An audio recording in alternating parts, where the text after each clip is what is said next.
계속해서 문제풀이 12번 문제입니다. 다음 중 새집 증후군의 원인과 가장 거리가 먼 것은? 자, 새집 증후군이라는 것이 뭡니까? 그러니까 아파트 등을 이렇게 시공을 하고 여러분들이 입주를 했습니다. 입주를 하다 보면은 이 아파트에는 여러 가지 어떤 자재를 쓰게 됩니다. 자, 그래서 중간에 뭐 이렇게 뭐 칸막이도 들어가고 뭐 이렇게 여기는 뭡니까? 도배도 장판이죠. 장판을 할 수도 있고, 예를 들어서 뭐 강화마루 할 수도 있고, 그 다음에 뭐 화장실이 이렇게 있으면 여기에 뭐 타일 공사도 있고요. 그 다음에 여기 있는 내장재, 각종 인테리어 있죠. 목재, 뭐 석고보드, 합판 이런 거 들어가고요. 그 다음에 도배도 하죠. 도배할 때 당연히 뭘로 합니까? 풀로 하죠. 풀. 그래서 이러한 여러 가지 자재, 그 다음에 뭐 중간중간에 뭐 코킹이라고 있습니다. 코킹, 실리콘 작업. 자, 이런 것들이 인체에 당장 크게 해롭지는 않습니다만은 냄새도 나고 뭔가 모르게 조금 냄새가 나죠. 그리고 이런 목재들도 가공하는 과정에서 뭐 약품 처리를 하는 경우도 있습니다. 자, 이런 여러 가지 것들 때문에 새로운 집에 들어가면은 뭐 냄새가 난다든가, 특히 아토피가 있는 아이들은 뭐 몸이 가려워서 뭐 많이 끓는다든가 이런 불편함들이 있을 수 있는 것들이 통칭해서 새집 증후군이다 이렇게 이야기를 합니다. 자, 그래서 그 원인과 가장 거리가 먼 것은 한기 부족 현상이 가장 거리가 멀죠. 물론 이제 각 어떤 그 아파트에는 화장실이나 또는 주방에 한기 시설이 있습니다만은 그래도 그것이 조금 해가지고 한기가 부족한 경우에 이런 좀 냄새가 나더라도 한기를 통해서 밖으로 배출해주면 크게 문제가 안 됩니다. 그 다음에 건자재, 여기 있는 목재라든가 이런 거, 합판이라든가 내장재가 있습니다. 석고보드 이런 것들, 화학물질을 많이 쓰게 됩니다. 제작 과정부터 해서 그 다음에 도배할 때 풀 이런 거 쓰죠.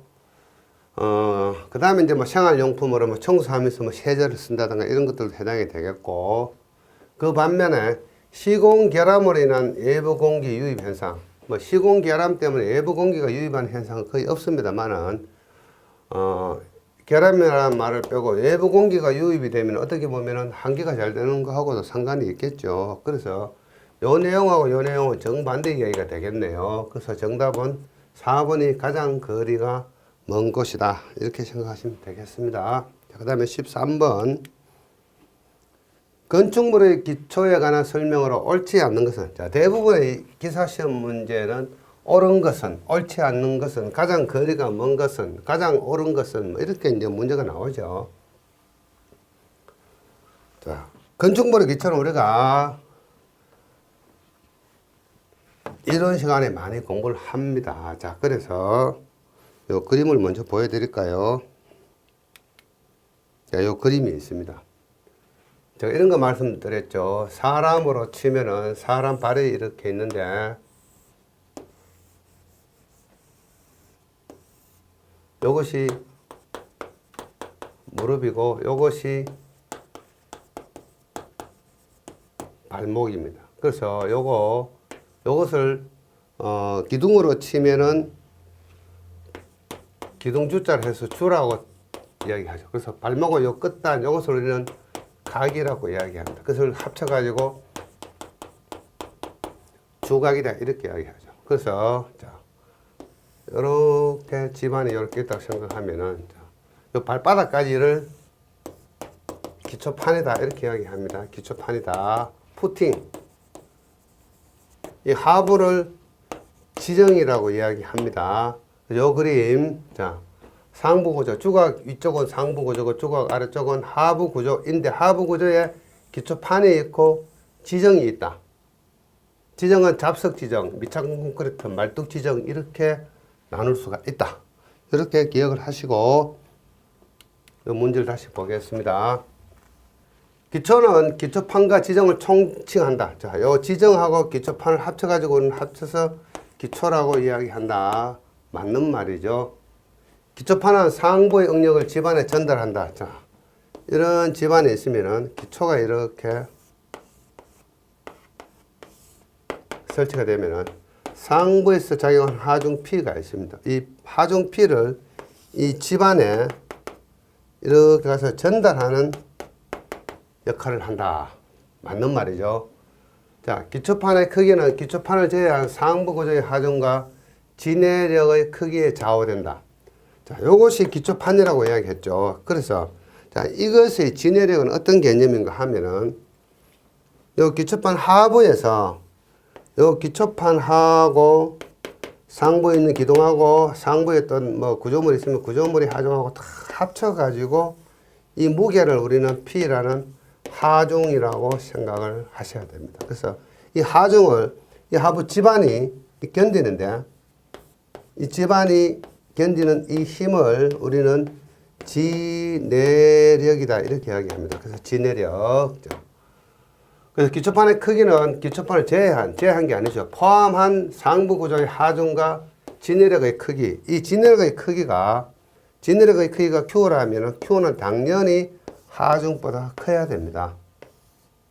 그래서 이 지내력은 하중보다 커야만이 이것이 상부 무게를 견뎌주겠죠. 그래서 제하라는 말이 틀린 말이고, 지정은 이 기초판을 받치는 구조입니다. 그래서 틀린 말은 요거 3번 제해, 기초판을 제해한다는 말이 잘못된 말이다.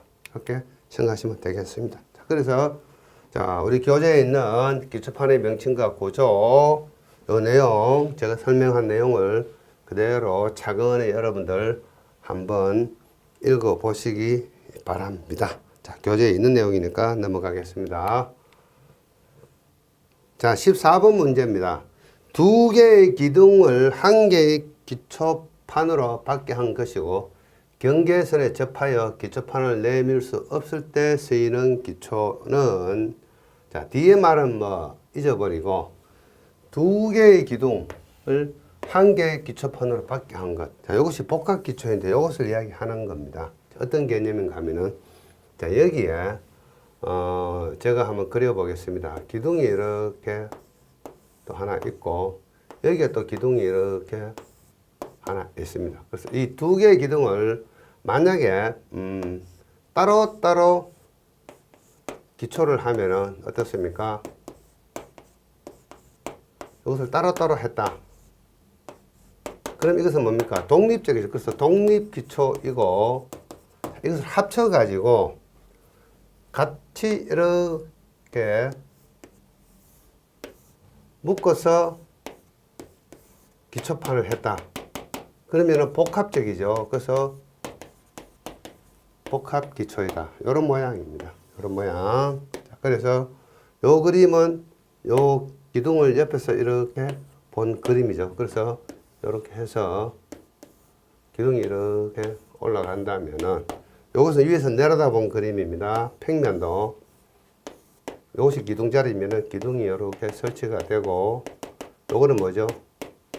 기초판이죠. 기초판. 그래서 자, 이 기초판이 두 개의 기둥을 동시에 받치는 것. 이 기둥은 뭐 세 개가 될 수도 사실은 있습니다. 이렇게 되면 어떻게 되죠? 어떻게 보면 이거는 줄기초가 됩니다. 줄기초. 물론 줄기초는 요거가 좀 다른데, 줄기초는 여기다 벽체가 이렇게 올라가는 경우, 이것이 이제 기둥이 아니고 이것이 하나의 벽체인 경우에는 줄기초에 해당이 되죠. 일단은 요 그림을 생각하셔야 됩니다. 복합기초. 두 개의 기둥, 한 개의 기초판. 요게 이 문제의 키워드죠. 키워드. 자, 요런 말이 나오면은, 자, 복합기초이구나. 이렇게 생각하시고 답을 적어 주시면 되겠습니다. 그 다음에 여러분들 여기 있는 독립기초, 연속기초, 원통기초도 문제가 나옵니다. 이것도 여러분들 이해를 하셔야 되는데 항상 이 그림을 생각하셔야 됩니다. 자, 15번 문제입니다.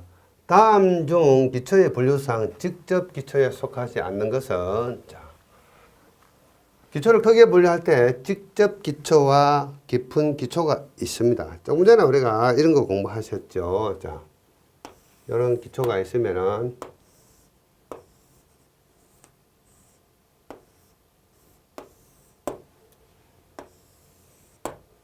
여기까지가 기초판이고, 이 기초판을 받치는 구조 중에 잡석을 이렇게 까는 방법이 있고, 자, 잡석 대신에 말뚝을 이렇게 설치하는 방법이 있습니다. 그래서 이 기초의 폭이 B라면은, 자, 잡석을 깔았을 때 기초의 깊이는 여기서 여기까지입니다. 이것이 DF가 되고, 말뚝을 박았을 때 기초의 깊이는 여기서부터 여기까지가 DF가 됩니다. 자, 그래서 자, 이 폭하고 DF의 관계. 자, B분의 DF가, 자, B가 훨씬 넓고 이 기초의 깊이가 좁다. 1보다 적은 경우에는 얕은 기초라고 이야기하고, 이 얕은 기초를 다른 말로 직접 기초라고 이야기합니다.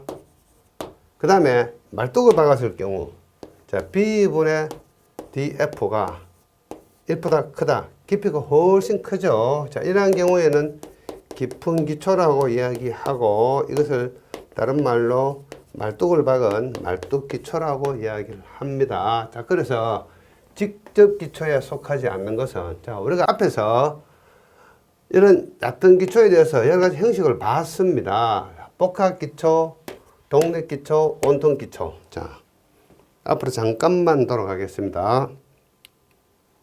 요 그림 보시면은 연속 기초, 복합 기초, 온통 기초, 독립 기초인데, 이것들은 전부 다 얕은 기초입니다. 요 그림 요거죠. 자, 이렇게 얕게 설치하는 요 기초 형식을 우리는 얕은 기초라고 이야기하고, 말뚝을 박아주면 비로소 깊은 기초가 된다. 그래서 말뚝 기초, 깊은 기초죠. 그래서 말뚝 기초는 깊은 기초이기 때문에 이 문제에 대한 답이 될 수가 있다. 이렇게 생각하시면 되겠습니다. 그 다음에 연속 기초라고 하면 조적조의 벽 기초 또는 철근 콘크리트조의 연결 기초에 사용이 된다. 자, 이건 어떤 개념인가 하면은, 우리가 조금 전에 이런 거 봤습니다. 복합 기초. 복합 기초는 기초판이 이렇게 있으면은 여기에 기둥이 두 개 들어가는 거. 평면들을 그려보면은 이렇게 기둥이 두 개 들어가면 이것은 복합 기초라고 이야기했습니다. 그런데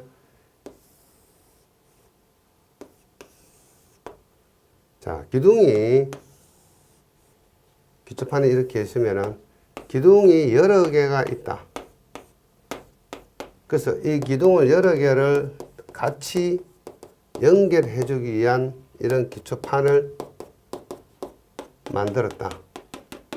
그럼 어떻습니까? 기초가 독립적이지 않고 연속해서 계속 설치가 되었네요. 그래서 이것을 연속 기초라고 이야기합니다.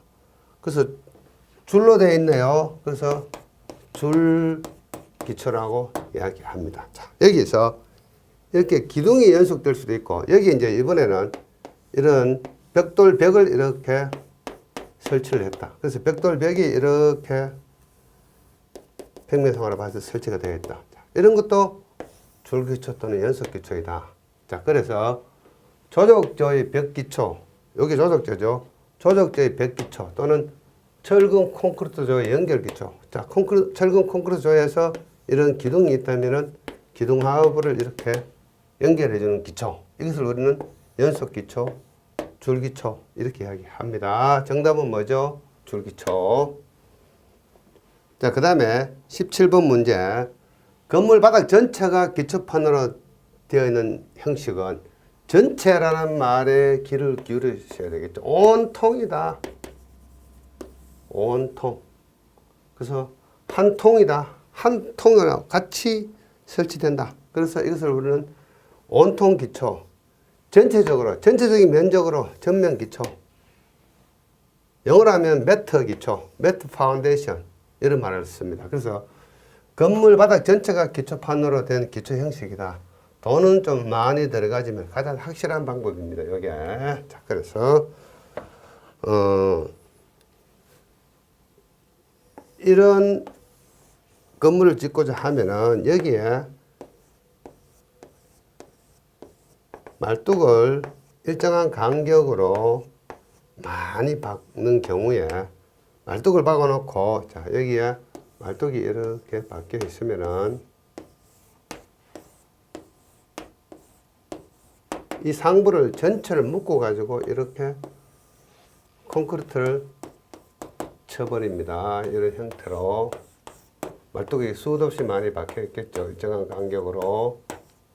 그러고 나서 여기에다가 본 건물이 이렇게 올라가는 이 기초 형식, 이것을 우리는 전체 면이니까 전면, 한 통이니까 온통, 영어로 하면 뭡니까? 매트처럼 생겼죠. 그래서 매트 기초 이런 말을 씁니다. 전면 기초, 온통 기초, 매트 기초. 이게 정답입니다. 그래서 정답은 온통 기초가 되겠죠. 그 다음에 18번 다음 기초 구조에 대한 설명 중 옳지 않는 것은, 이렇게 지문이 긴 것은 좀 귀찮죠. 자, 그렇지만 여기서 키워드만 잘 찾아내시면 되겠습니다. 기초는 건물의 하중을 안전하게 집안에 전달하는 목적으로 지중해 설치한 구조이다. 맞죠? 자, 이런 집안이 있으면은 여기에 기둥을 설치하고자 하는데 여기에 건물 하중 피해가 작용합니다. 그래서 이 건물 하중을 이 하부 땅 속에 전달하기 위해서 이런 형태로 기초판을 만들고 여기서 잡석 지정을 하든지 말뚝을 박든지 이렇게 하죠. 이걸 합쳐가지고 우리는 기초라고 이야기합니다. 그래서 기초판과 지정 합쳐서 기초, 이렇죠. 그래서 이 집안에 이 힘을 전달하는 목적이다. 푸팅. 자, 이 발바닥을 뭐라 그랬습니까? 푸팅이라고 이야기했죠. 푸팅. 푸팅은 벽의 힘을, 기둥의 힘을, 자, 이게 기둥이 될 수도 있고, 이렇게 기둥이 될 수도 있고, 이렇게 벽이 될 수도 있겠죠. 내력벽. 여기에 작용하는 각종 힘들을 어디에? 땅 속에, 지중해 전달하기 위해서 기초가 펼쳐진 부분. 구조물이 이렇게 가다 기초가 이렇게 펼쳐졌죠. 이 부분을 우리는 푸팅이라고 이야기한다. 자, 사람 발을 떠올리라 그랬죠. 자, 요거 항상 떠올리셔야 됩니다. 무릎이 있고, 요것이 발목이죠. 발목을 이제 기둥이니까 주걱이라고 이야기하고, 발이 이렇게 있다. 발이 뭐죠? 풋이죠. 풋. 그래서 푸팅이다. 여기까지가 푸팅이다. 이런 뜻이죠. 지정. 이 하부에 잡석 지정이나 말뚝 지정. 이 발바닥을 받치는 거, 쉽게 이야기하면 푸팅을 받치는 거, 기초판을 받치는 거, 이것들을 우리는 지정이라고 이야기한다. 자, 지정은 기초를 안전하게 지탱하기 위해서 기초를 보강하거나 집안의 내력을 보강하는 시설물이다. 맞죠? 맞고. 그 다음에 토대. 자, 이 토대는 목구조에서 많이 쓰는데, 상부의 하중을 지중해 전달하기 위해서 기둥 밑에 설치한 독립 원통 기둥 모양의 구조체를 말한다. 그게 아니죠. 이 그림 보시면은, 자, 기초가 있고, 기초 위에 토대가 들어가죠. 기초 위에. 그리고 독립 원통 모양이 아니죠. 이렇게 쭉 가면서 이렇게 설치합니다. 그래서, 자, 기둥 밑에 설치한 독립 원통 기둥 모양의 구조체는 기초이고, 토대는 상부의 하중을 기초에 전달하는 가로재, 가로, 저방향도 가로재가 있겠죠. 이런 식으로 기초 위에다가 설치하는 어떤 재료, 수평 부재입니다. 그래서 이것이기 때문에 여기서 독립원통이라는 말이 틀린 말이죠. 그래서 4번이 정답이 된다. 이렇게 생각하시면 되겠습니다. 자, 그 다음 19번 문제. 말뚝 기초 지정의 말뚝 최소 중심 간격에 대한 설명 중 옳지 않는 것은, 저는 이 문제 강의하면서 조금 불만이 있습니다만 뭐 어쩔 수 없습니다. 우리나라 건설, 요즘 국토해양부라 합니까? 국토교통부라 합니까? 저도 지금 오래돼가지고 자꾸 헷갈려요. 저희들 금방 회사 다닐 때는 건설부라고 이야기했습니다. 그 다음에 국토부, 국토해양부, 국토교통부, 뭐, 지금 국토해양부가 맞죠? 거기에서, 구조물 하부에 설치하는 기초의 어떤 설계 기준들이 있는데, 설계 기준에는 한 가지로 통일되어 있습니다. 모든 기초의 중심 간격은 말뚝 지경의 2.5배 이상 해라. 이렇게 통일되어 있죠. 자, 말뚝 기초 지정의 말뚝 최소 중심 간격에 대한 설명 중 옳지 않는 것은 그렇지만은 지금까지 건축 기사회나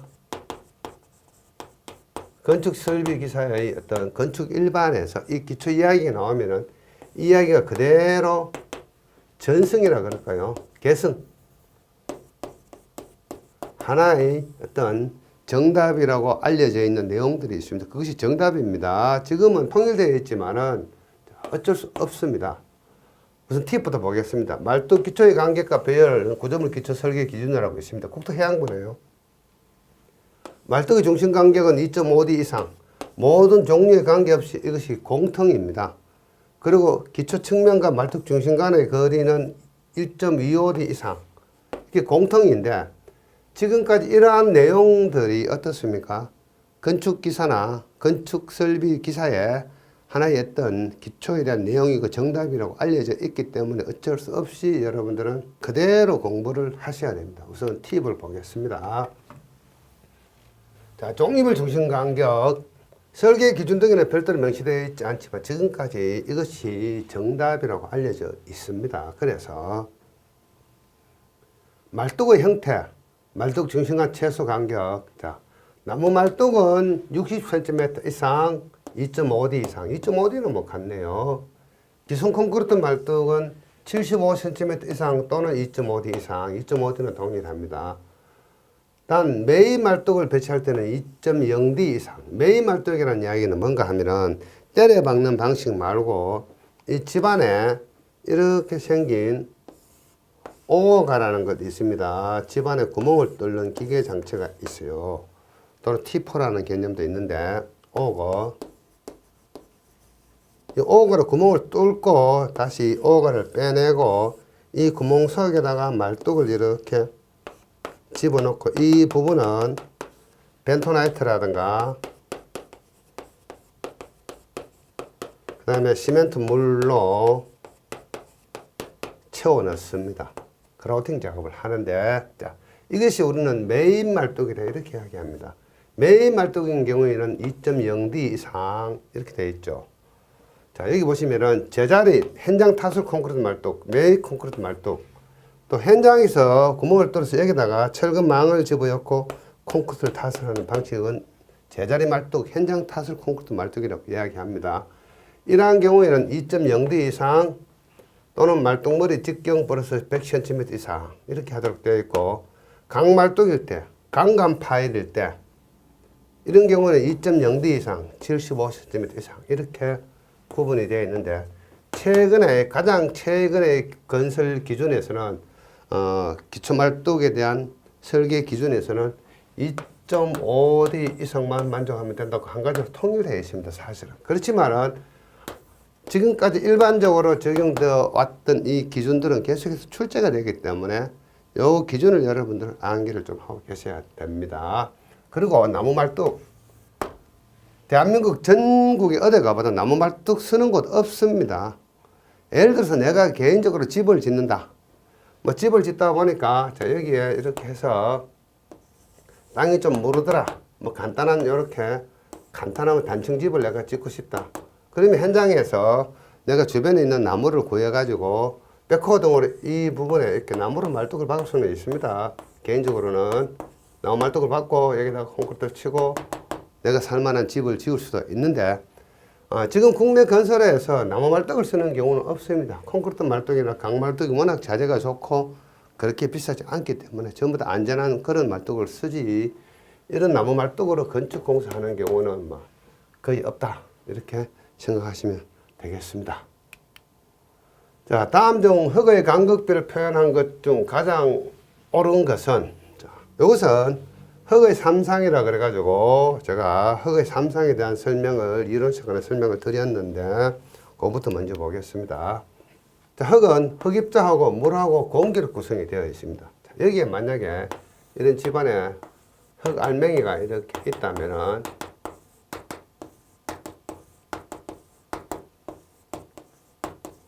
이것을 흙입자라고 이야기합니다. 흙입자. 그래서 토립자라고 이야기하죠. 토립자. 그리고 이 토립자 사이에는 이런 식으로 공간이 있습니다. 이것을 우리는 간극이라고 이야기하고 또는 공극이라고 이야기하고, 이 간극과 공극은 물하고 공기로 구성이 되어 있습니다. 그래서 물은 워터, 공기는 에어죠. 이렇게 구성이 되어 있고, 이때 간극비라는 개념은 이 토립자의 부피, 이 흙입자 자체의 부피 VS. 그래서 요것들 요 공극의 부피 말고 요것들의 최적이 있고, 그 최적분에 이 간극의 부피, 간극은 뭐라 그랬습니까? 물하고 공기로 되어 있다 그랬죠. 그래서 공기의 부피하고 물의 부피, 이 속에는 물도 있고 공기도 있습니다. 그래서 공기의 부피와 물의 부피 합쳐서 VV. VV는 보이드라는 뜻입니다. 보이드 볼륨, BOLUM이 볼륨은 최적이고 보이드는 간극이라는 뜻입니다. 그래서 간극의 최적, VV라고 표현하는데 VV죠. 그래서 이 VV는 결국 뭡니까? V의 공기의 최적하고 VW, 물의 최적이 합쳐진 값이죠. 요게 간극비의 개념이다 해서, 자, 보면은 이 공식이 나오죠. 여기서 간극비의 공식을 여러분들이 알고 계시면 되겠죠.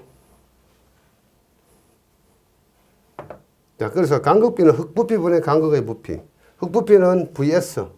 그 다음에 간극의 부피는 VA와 VW 합친 값이죠. 그래서 요거죠, 요거. 그리고 나서 여러분들 어떻습니까? 우리가 이런 시간에 함수비도 공부를 했습니다. 함수비 공식도 여러분들 이해를 하셔야 되고, 간극비 대신에 간극률이라는 것도 있습니다. 간극률. 간극률은 흙 부피 vs 말고 흙 전체의 부피가 있습니다. 흙 전체의 부피하고 공기와 물의 부피의 비율을 우리는 간극률이라고 이야기하죠. 자, 그래서 이런 개념도 좀 아셔야 되고, 그 다음에 포화도라고 있습니다. 포화도 공식도 여러분들 좀 암기를 하셔야 됩니다. 자, 저것은 이론 시간에 제가 강의를 했죠. 그래서 이 내용 여러분들 또 이런 형태로 문제가 변형되어서 나올 수 있습니다. 간극비가 나왔으면은 간극률, 함수비, 포화도 이런 것들도 문제가 나올 수 있습니다. 그래서 다시 여러분들 이론편을 펼쳐가지고 요거 한번 공식을 암기하고 지나가시기 바랍니다. 그 다음에 21번 문제. 다음 중 집안의 장기 허용 진해력도가 가장 큰 것은? 자, 집안이라는 이야기는 뭡니까? 어떤 건물 공사를 하기 위해서 이렇게 땅을 이야기하는 거죠. 여기에 어떤 건물이 들어갑니다. 자, 땅의 강한 정도, 단단할수록 강하겠죠. 단단할수록 진해력이 크겠죠. 자, 그래서 경암반, 경암, 연암, 모래 섞인 점토. 여기까지는 돌입니다. 안반입니다. 안반. 경암, 연암. 그 다음에 점토인데 모래가 섞이면은 부드러운 점토보다 조금 더 단단합니다. 그래서 진해력이 크다. 즉, 입도가 큰 입상재료, 자갈모래가 일반 입도가 작은 점토, 쉐립토보다는 진해력이 훨씬 큽니다. 자, 그러면 여기서 가장 큰 게 경암이죠. 경암이 정답이다. 22번 문제입니다. 기둥의 추가정이 1500kN이고 기초판의 크기가 2.5 곱하기 2.5일 때 허용 진해력 또는, 자, 요거 보시면은 이런 집안이 있고, 자, 기초판이 여러 개 되어 있으면은 기초판의 넓이가 2.5 곱하기 2.5다. 이 기둥이 이렇게 설치가 되어 있다. 기둥의 축하중이 1500톤. 이야기는 뭔가 하면은 상부에서 오는 각종 건물의 하중이 기둥을 통해서 전달되는 하중값을 이야기하는 겁니다. 그래서 이 집안에 전달되는 이 하중값을 축하중이라고 이야기하고, 이게 1500kN이고 기초판의 크기가 2.5 by 2.5다. 그러면 뭡니까? 면적은 어떻죠? 2.5 곱하기 2.5죠. 그래서 우리가 알고 있는 진해력 도는 어떻죠? 면적분의 하중 P죠. 그래서 축하중 1500, 면적은 2.5 곱하기 2.5니까 계산하면은 240kN per 메타 자승당 해서 요것이 3번이 정답이 되겠네요. 자, 23번. 기초의 부등치마를 방지하는 데 효과적인 것은? 건축에서는 부동이라고 이야기하고 토목에서는 부등이라고 이야기하는데, 자, 부등치마라는 이야기는 이런 것들입니다.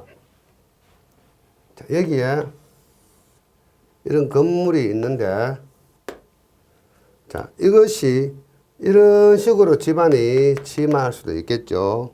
그리고 뭐 이런 식으로도 집안이 침하할 수도 있겠고, 똑같이 침하한다. 이건 동등 침하죠. 그래서 부동 침하. 똑같이 침하지 않고 서로 다른 차이를 두면서 침하하는 것을 우리는 부동 침하라고 이야기합니다. 자, 방지하는 방법이 아닌 것은 기초상호간의 지정보를 연결한다. 자, 이것은 어떤 개념인가 하면은 여기에 기초가 이렇게 있고 여기에도 독립기초가 있다면은 여기에 보로 땅속에다가 하나의 어떤 사각형 콘크리트 구조물 연결해서 이것들 연결해 주는 것이죠. 이것을 땅속의 보다 해서 지중보라고 이야기합니다. 자, 그러면은 여기에 이렇게 견디는 힘들이 이렇게 작용하고 여기에 이렇게 하중이 이렇게 작용을 하는데, 이럴 때면은 이 부분들이 서로 연결되어 가지고 이 두 개를 같이 묶어주는 개념, 이것을 우리는 지중보라고 이야기합니다. 지중보로 연결한다. 그 다음에 이 건물의 하중 피를 조금 적게 가볍게 해준다. 됐죠? 그 다음에 구조 전체의 하중을 기초의 균등히 분포시킨다. 자, 기초의 하중이 건물이 만약 이렇게 이쪽이 좀 높다. 그러면 이 부분이 하중이 많이 작용하고 이 하중이 크고 이 부분은 하중이 적어지겠죠. 그러면 이 부분이 더 많이 침하가 되겠죠. 그래서 이 하중들을 균등하게 전달되도록 시켜준다. 그래서 기초에 균등히 분포시킨다. 자, 그 다음에 지하실을 강성체로 설치한다. 그래서 정답은 뭡니까? 이 중량을 무겁게 하면 안 되죠. 중량을 가볍게, 이 무게를 줄여줘야 되겠죠. 그래서 이것이 정답이고, 그 다음에 이런 기초가 아니고, 자, 이번에는 건물이 이렇게 올라가면은, 건물에 지하실이 이렇게 있다면은, 이 지하실 벽을 아주 튼튼하게 만들어주는 거죠. 그것을 우리는 지하실을 강성체로 설치한다. 이런 뜻이 되겠습니다. 자, 그 다음에 24번 문제. 연역 집안의 기초에 관한 대책으로 옳지 않는 것은, 자, 앞에 있는 23번 문제가 거의 뭐 같은 개념의 문제인데, 자, 건물 하부 땅이 단단하면은 진해력이 크고 진해력도가 크고, 건물 하부의 땅이 연하면은, 연약하면은 진해력이 적습니다. 자, 그래서 이런 건물을 시공을 했는데 여기서 견디는 이 힘을 지내력이라고 이야기합니다. 땅이 견디는 힘. 자, 이것이 연약하면은 이 지내력이 적어집니다. 그래서 이 지내력이 적어지는 것을 방지하는 방법으로 옳지 않는 것은, 첫 번째, 마찰 말뚝을 이용한다. 이 좀 어렵죠. 이 어떻게 보면은 토목공사입니다. 이거 토목의 구조와 관계된 건데, 자, 그래도 제가 최선을 다해서 여러분들에게 설명을 해보겠습니다. 자, 이런 건물이 있으면은 여기에 기초가 있고 여기에 말뚝이 이렇게 박혀 있습니다. 자, 이 말뚝들은 상부에 어떤 하중 피가 작용하면은 이 선단에서 말뚝 끝에서 QP라는 선단의 지지력이 있고, 이 말뚝 주변에서 마찰에 의해서 견디는 마찰력 성분이 있습니다. 마찰력 성분. 이것을 우리는 QS라고 이야기하고, 이때 P를 다른 말로 QU라고 많이 표현합니다. 건물의 하중. 그래서 이 건물의 하중 QU는 이 마찰 성분 QS하고 QP, 말뚝 끝단에서 작용하는 이 힘의 합인데, 자, 이것을 보통 안전율 F에서는 3이라 그래서 나누어 주면은 이게 허용 지지력 QA가 되는데, 이 QA는 어떻습니까? 이 값들을 3으로 나눠주는 값이 허용 지지력이 되는 겁니다. 자, 어쨌거나 간에 이것들이 충분히 상부 하중을 견뎌야 되는데, 이 부분이 연약해서, 자, 원래 이 말뚝은 이 하부에 안반에 도달하면 좋습니다. 안반까지 못 가서 이것이 연약해서 여기에 있는 이 말뚝 끝에서 받치는 QP 값이 만약에 적다면 우리는 이 QS 값, 마찰력 성분의 말뚝을 더 크게 해줘야 되는데 마찰력 성분의 값을 더 크게 한 말뚝을 마찰 말뚝이라고 이야기합니다. 개념상으로. 그 다음에 이때 QU가 하중이라고 그랬죠. 자, 이것들 힘이 적으면 이 QU 값을 적게 만들어주면 되죠. 그럼 충분히 이 QS와 QP는 이 말뚝들이 견디는 힘인데 이 건물을 가볍게 만들어주면 되겠죠. 건물을 경량화한다. 그 다음에 지하실을 설치한다. 자, 지하실을 설치하면은 건물이 이렇게 있고 지하실을 이렇게 설치하면은 지하실에서 이 흙이 있는데 흙을 굴착해서 제거한 흙의 무게만큼 이 상부의 하중을 견디는 힘이 증가를 합니다. 이것을 우리는 보상기초라고 이야기하고 보상기초가 문제가 나온 적이 있습니다. 그래서 지하실을 설치한다. 보상기초를 설치한다. 다음에 문제가 이를테면은 보상기초를 설치한다. 이런 말이 나오면 이것도 맞는 말입니다. 자, 그 다음에 건물의 길이를 길게 한다. 그렇잖아도 이 집안에 이렇게 부동적으로 침하하는데 이 건물을 더 길게 하면 어떻습니까? 이 부동 침하 영향이 더 커지겠죠. 그래서 가능하면은 건물의 길이를 짧게 한다. 이게 정답입니다. 자, 이렇게 해서 일단 실전 문제 제1편은 강의를 다 마쳤습니다. 다음 시간에는 이제 실전 문제 제2편 25번 문제부터 같이 한번 보기로 하겠습니다. 수고하셨습니다.